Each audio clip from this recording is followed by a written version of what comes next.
Hi, I'm John from Just Whiskey. If you like today's show, please click like and subscribe and consider becoming a Patreon with the link in the description below. And remember, no matter how good it is or how much it costs, it's just whiskey, folks. Quick shout out to John's Liquors, Falmouth, Massachusetts on Cape Cod. No relation to me.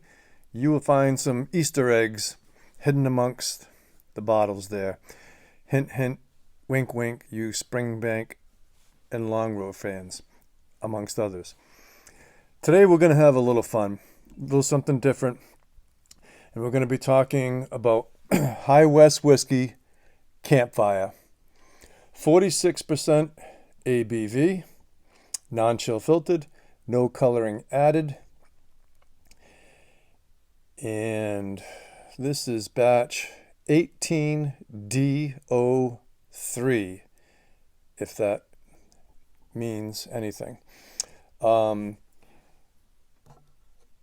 I'm going to do a rapid fire reading on the back of this, and I might even scroll through a little bit of it, but it's fun and interesting.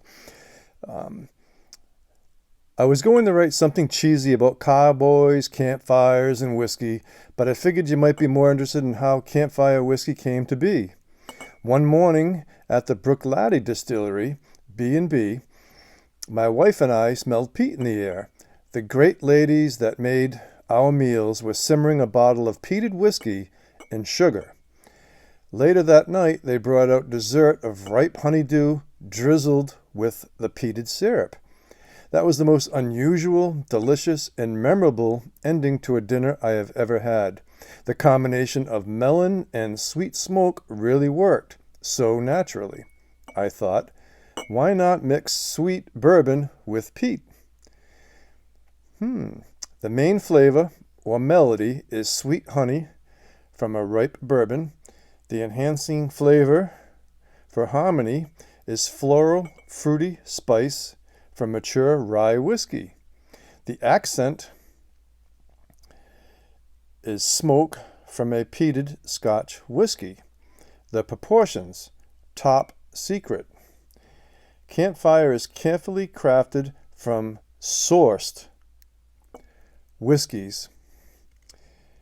See Highwest.com for details. So as the sun sinks low and the cold settles in, grab a bottle of campfire whiskey and gather around a blazing fire to warm up, wind down your day, share stories, and develop friendships. One taste of this sweet, spicy, and yes, smoky whiskey, you'll love how it got its name. We like to enjoy campfire whiskey with s'mores or good-looking strangers. If you find yourself in Old Town Park City, Utah, I believe, you ought to come visit the Highwest Distillery and Saloon and get a taste of our Western hospitality and our crowd-pleasing victuals. Anyway, long-winded on that, but it's a cool, fun story, and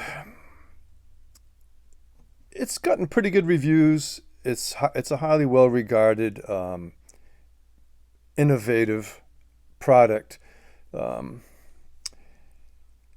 it's a bit on the pricey side. This half bottle, this bottle here is a 350 milliliter, I believe that's what it is, bottle.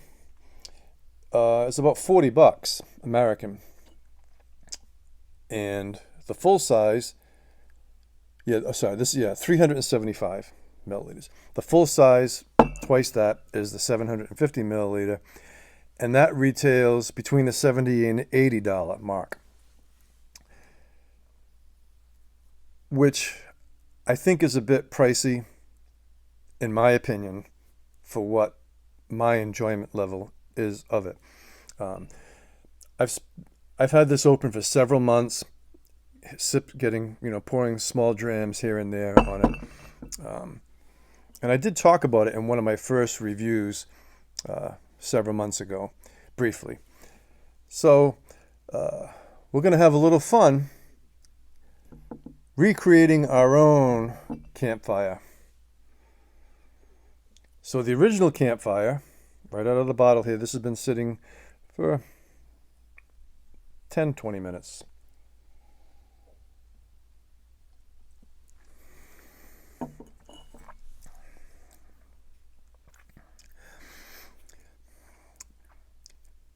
Soft, smooth bourbon notes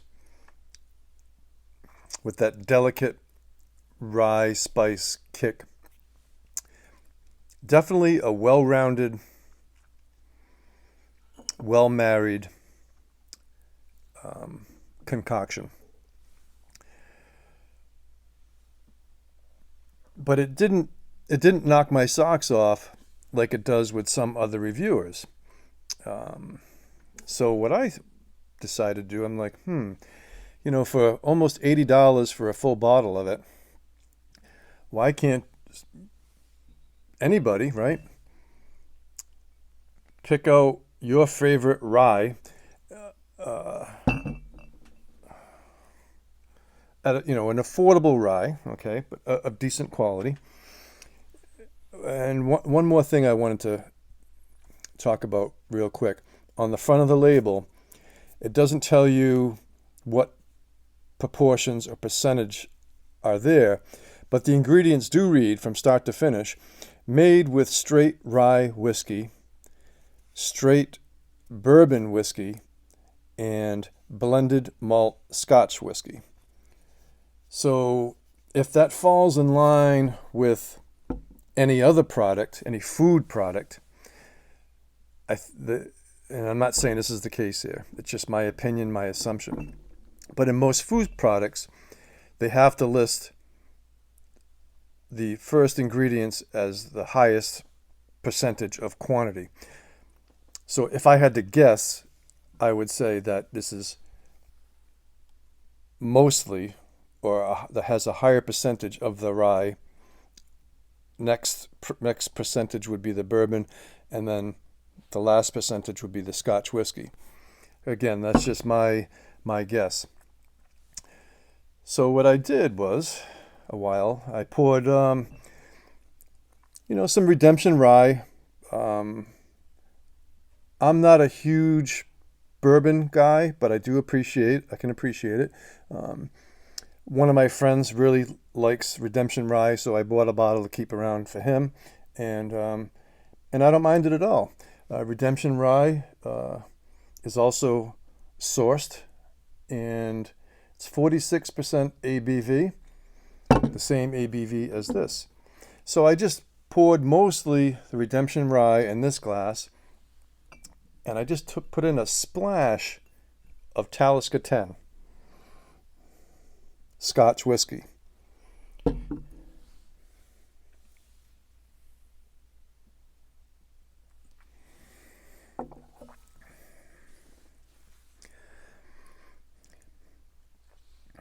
Just by adding that little bit to a widely available, reasonably priced rye whiskey, it really made it come alive. Noticeably more so from my taste than the original Highwest. So then I thought to myself, okay, let's go big or go home and throw in just a splash, not even a splash, more like 2 or 3 drops. And of course, immediately, this has been mellowing out now for about 20 minutes. So it's had a little bit of a time to marry. So that initial Ardbeg smoke bomb has kind of cleared a little bit.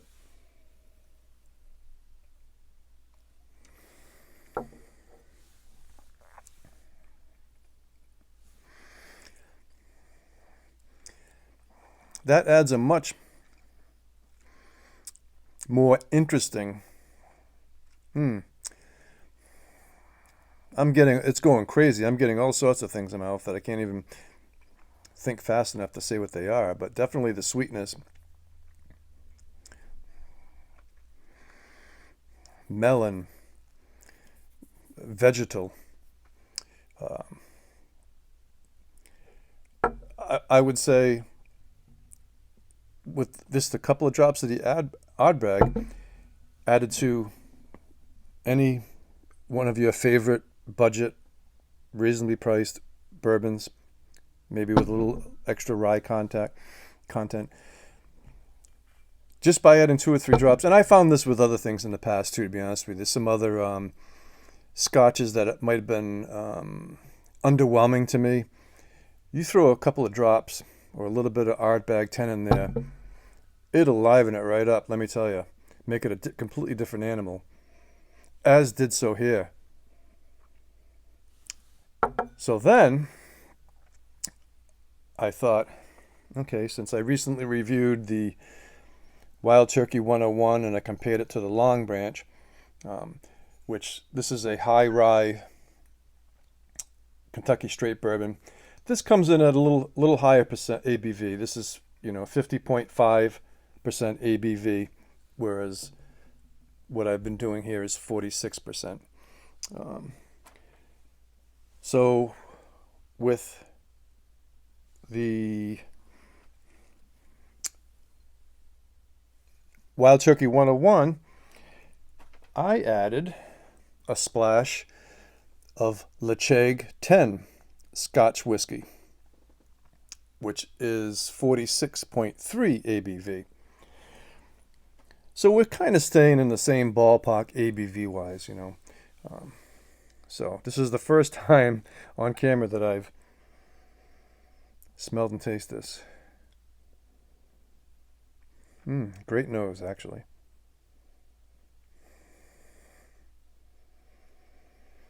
A lot of fruits in there.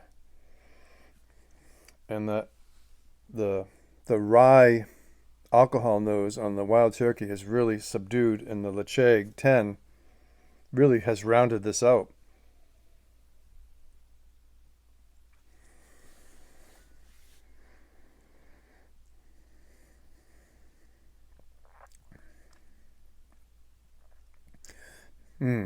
Wow. That is damn good. Again, my opinion, adding those two is greater than the sum of each part. You're getting everything that I love about Ledaig 10. Very complex, medicinal, peat, smoke, sweetness, fruits, candied fruits. And I think by that, adding that Wild Turkey 101, that high rye content, it calms down that harsh bite that I have when I just drink it, the 101 straight. And it adds another dimension onto the finish with this combination. Definitely a long finish. Longer than if you just had the Ledaig 10. Wow. Now, out of all these experiments, I've tried the Talisker 10 a couple of times. Once with the Redemption Rye, which we have here, and then I also tried this with the Wild Turkey 101, and I really, really enjoyed that combination. But I have to say, wow. I mean, it's probably the Ledaig 10, but the Ledaig 10 and the Wild Turkey 101, it has that wow factor. So hasn't the Talisker 10. The Ardbeg 10, I get more of the complex, interesting, but I didn't get the wow factor as far as my enjoyment. The wow factor I'm talking about is my enjoyment. So my point is, as good as the Highwest Campfire might be to some people, in my opinion, you can do much better for better value at your own home, taking whatever is your favorite bourbon or rye whiskey, rye bourbon, and adding a few drops or a splash of your favorite peated Scotch whiskey.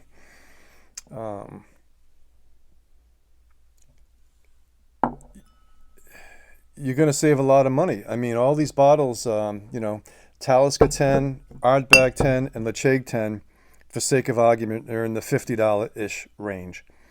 And Redemption Rye, less than $30. So you can, buy two full-size bottles of what you enjoy and craft something that's as good, if not better, than this for half the price. So I'm not going to do any ratings today. I think by seeing the show, you kind of know how I stand on the subject of sitting. I had to throw that in. That's an old Alan Alda joke from MASH. Remember that, kids? MASH.